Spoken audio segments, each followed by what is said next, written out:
In carefully weighing the aggravating factors that were established by the state beyond a reasonable doubt against the mitigating factors established by the defense, it is not simply a quantitative analysis, but is a qualitative one. It is this court's duty to look both at the quality and the nature of the aggravating and mitigating circumstances which have been established. Under such an analysis, and upon reflection and consideration, the proven aggravating factors substantially outweigh the mitigating statutory and non-statutory mitigating factors. Therefore, Eriese Alfonso Tisdale, as to count 1 of the indictment, first-degree murder of a law enforcement officer with a firearm in the lawful execution of his legal duties, it is the sentence of this court and the judgment of the law that you be sentenced to death for the first-degree murder of Sergeant Gary Morales. As to count 2 of the indictment, aggravated assault on a law enforcement officer while in possession of a firearm, the court sentenced you to serve 15 years in the Department of Corrections. I am required to impose a 3-year minimum mandatory sentence as required by Florida law.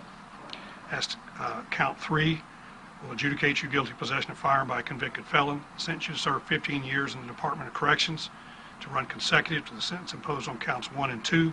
You'll also be given, I am also required to impose a 3-year minimum mandatory sentence on that offense.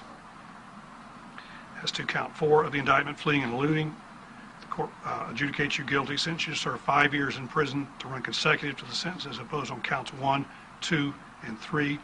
You'll be given credit for 1,156 days served by you on that sentence up until today. I'll assess the statutory required court costs, $100 cost of prosecution, and the public defender costs as made reference to earlier without any further court hearing. It is further ordered that you, Eriese Alfonso Tisdale, be taken by the Sheriff of St. Lucie County to the Florida State Prison and there be kept in close and secure confinement until the date of your execution is set. It is further ordered that on such time as scheduled by the Governor of the State of Florida, at the place of execution named in the Governor's warrant of execution, you be put to death.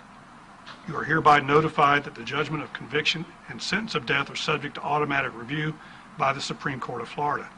You are further advised that you have the right to the assistance of counsel in filing and preparation of your appeal. If you wish to have counsel appointed for your preparation of your appeal, you may advise the court through your lawyer, and then counsel will be appointed on your behalf. You have 30 days, sir, to file an appeal. If you're unable to afford a lawyer, one will be appointed to represent you. Thank you, sir. That's all. Well, you thought of it. God got the last say so. Thank you all very much. We'll be in recess. Thank you for bearing with me.